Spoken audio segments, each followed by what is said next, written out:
So welcome back to the session. Today we'll see about the electronic payment systems. So earlier we have made all the payment through cash in the stores, but nowadays we are having the electronic payment system to make the payment instantly for the sellers. So the e-payment system is a way of making transactions or paying for goods and services through an electronic medium without the use of check or cash. It's also called an electronic payment system or online payment system.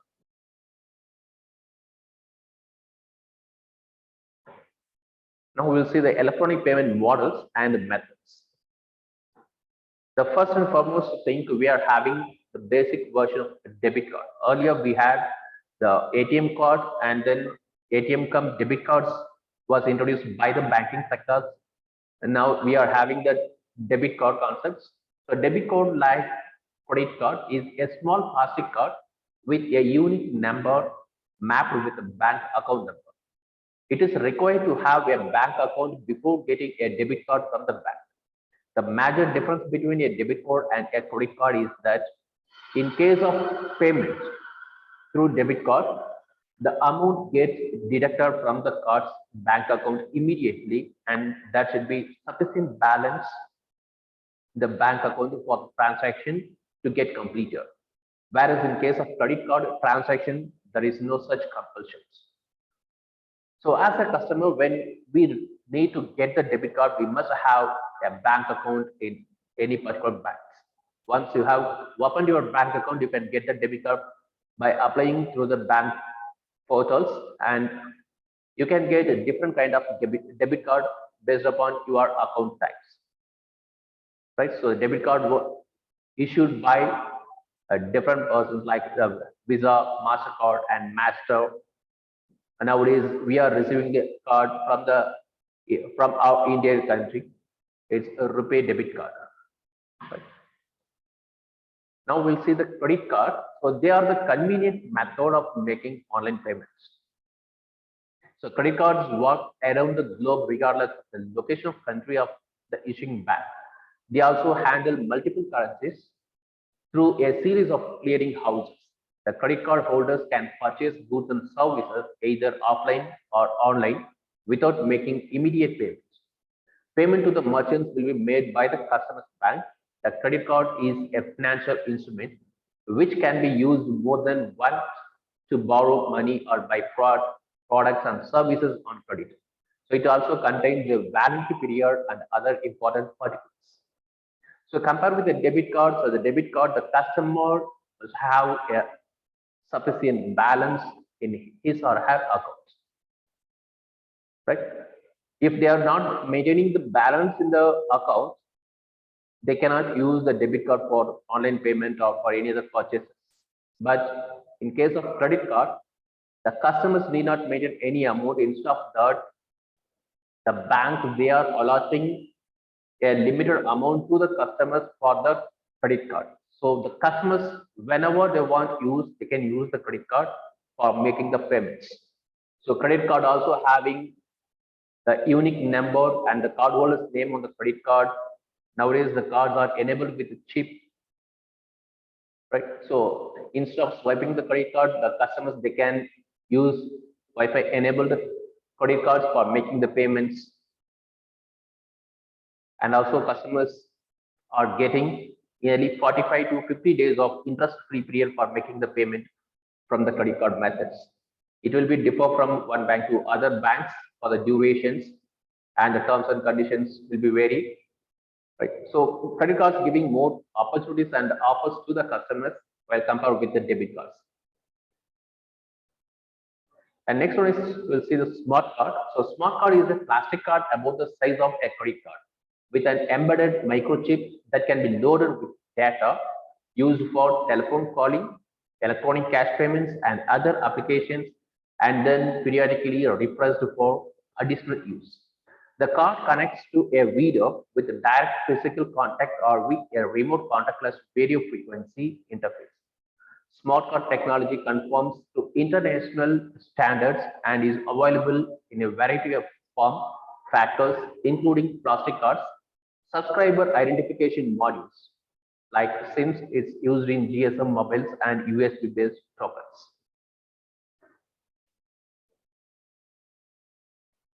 And next method is e-money. So e-money transactions refer to situation where payment is done over the network and the amount gets transferred from one financial body to another financial body without any involvement of a middleman. So e-money transactions are faster, convenient, and they save a lot of time. Online payments done via credit cards, debit cards, or smart cards are example of e-money transactions. Right. So another popular example is e-cash. In case of e-cash, both customer and merchant have to sign up with the bank or company issuing cash. Next, we will see about the digital signature. So almost we are using the digital signature and e-signature for our documents for sending through email.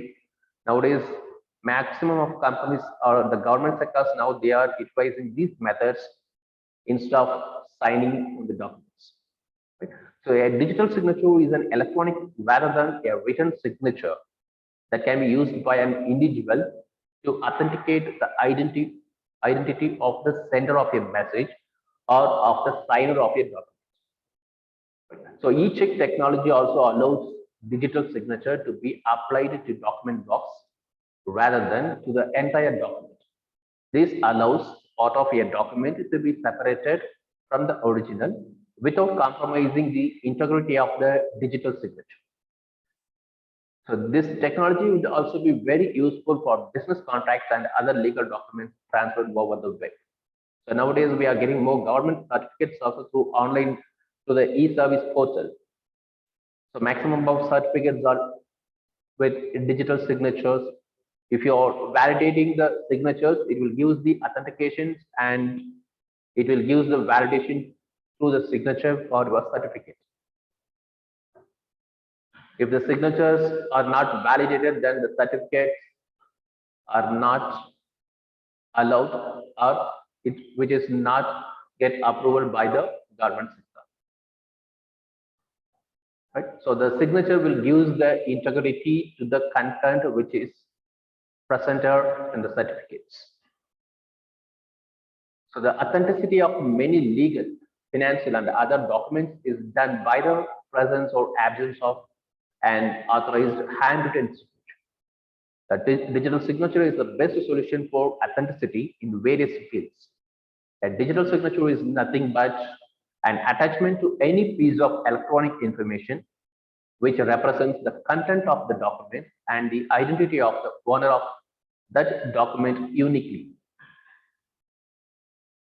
Now, why digital signatures we require?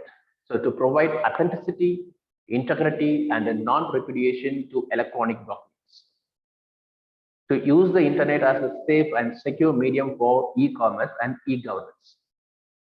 So nowadays, all the documents and certificates are easily downloadable by any individuals in the world.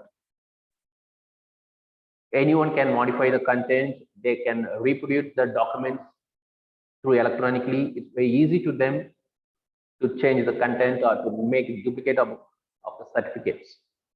So the digital signatures are the authentication process which provides the integrity to the content and a non-repudiation for the electronic documents. So once they validated with the digital signatures, then the certificates will be get validation. Otherwise, the certificate will not be validated. So that's the reason we are using the digital signature now. So these are the three attributes of digital signatures. One is integrity, non-repudiation, and authenticity. Right? So authenticity means the act of providing who you say you are. Authentication means that you know who created and sent the message. So digital signature is used to authenticate the source of messages. It ensures the users of the sender. And integrity, it ensures that when a message is sent over a network, the data that arrives is the same as the data that was originally sent. So integrity is the assurance that the information is trustworthy and accurate. So digital signature ensures the integrity of a message. So whenever we are signing on the document, we are giving that the assurance are trustworthy to the receiver. So the contents are prepared by ourselves, are read by ourselves. We are giving the assurance to the receiver by signing on documents. So that's called the integrity, right? And non-repudiation. So this is an important criteria of digital signature. As a digital signature ensures the authentication of the message, so the sender can't repudiate it later. At the same time, it also ensures the identity of the receiver, so the receiver can't repudiate it later. Next, we'll see what is electronic signature. So an electronic signature is a typed name or a scanned image of a handwritten signature. So this is really any individual can do in easy methods. So whenever we want to send a mail or any document to our colleagues, they require our signature so that we can take a photocopy of our handwritten signature and we can send to them. Even nowadays, for maximum banking sector, they require our e-signature. And for government applications also, whenever you are going to apply for any jobs in the government portals, they require your e-signatures for your applications. Instead of getting the applications manually, nowadays we are applying all the entrance examinations or government jobs or any other company's applications, we need to provide our e-signatures. Right? So digital signatures, the companies and the government sector, they are using for the official purpose, and for digital signatures, they need to get the permission from the certified authority. Right?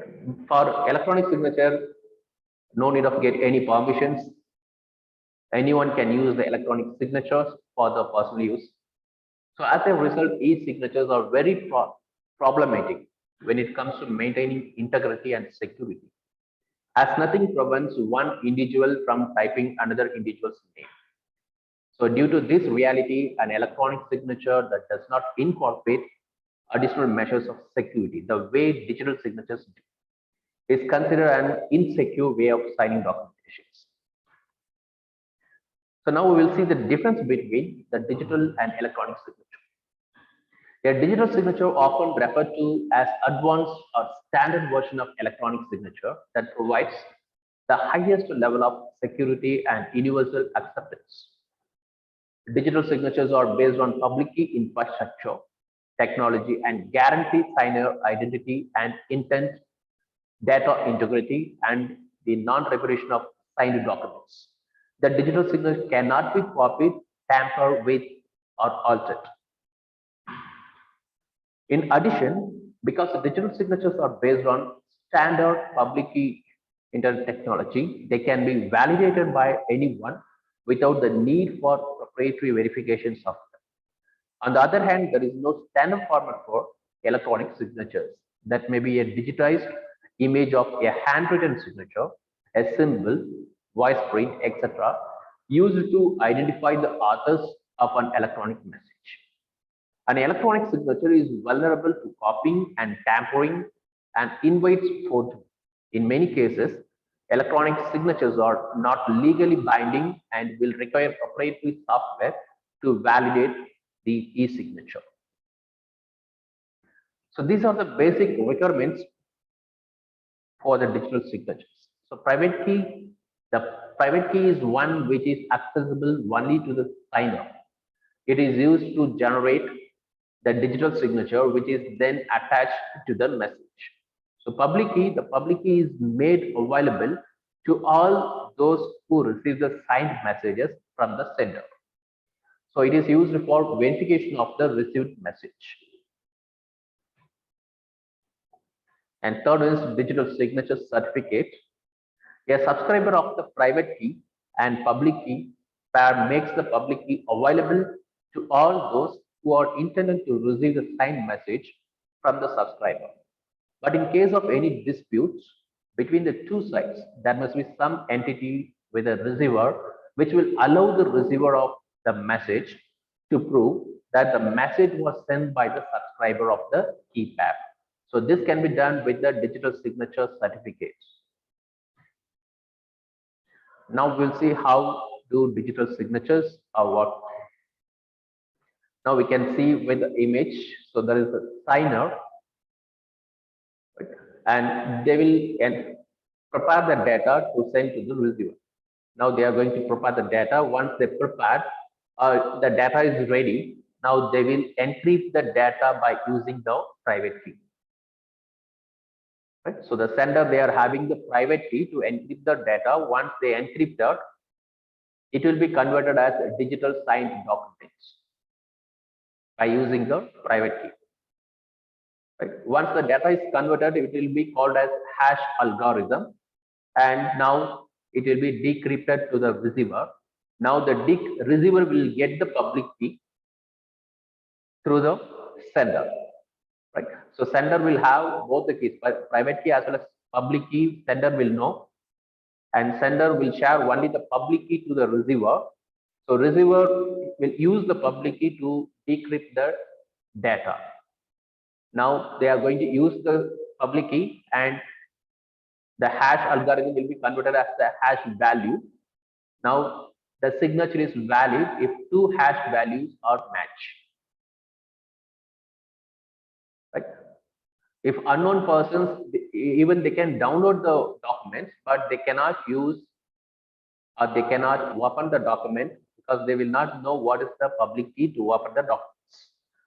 Only the right receiver will receive the public key from the sender, and the person only can decrypt the data, and they can read whatever the data the senders are sending to the receiver. Now we'll see how do digital signatures are working. Already we have seen with the image diagram. So the working of the digital signature is based on the combined functionality of both public and private keys. The functionality of a digital signature is only a cryptography that forms the basis of this system. The pairing of public or private key is used to encrypt or decrypt a document while sending it to a receiver to verify the signature. So the private key has been kept with the owner of the documents and is confidential. On the other hand, public key shared freely. So the concept being used by the technology called hash, which is used to generate a unique identifier termed as a signature through which the document is signed. Every document has a unique hash and thus a unique signature. It is being done to ensure that the document is unique to the owner and no one else can tamper, reproduce, or make duplicate copies of the document or the signature. The digital signature properly locks the document for further editing and allows only authorized users for the same. If any changes being made without such authorization, it is considered as illegal, forced, and invalid. Now we'll see with example. Jan signs on agreement to sell a timeshare using her private key. The buyer receives the document. The buyer who receives the document also receives a copy of Jan's public key.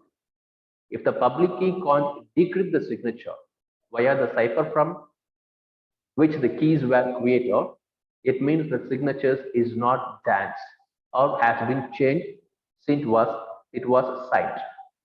The signature is then considered invalid. So thank you.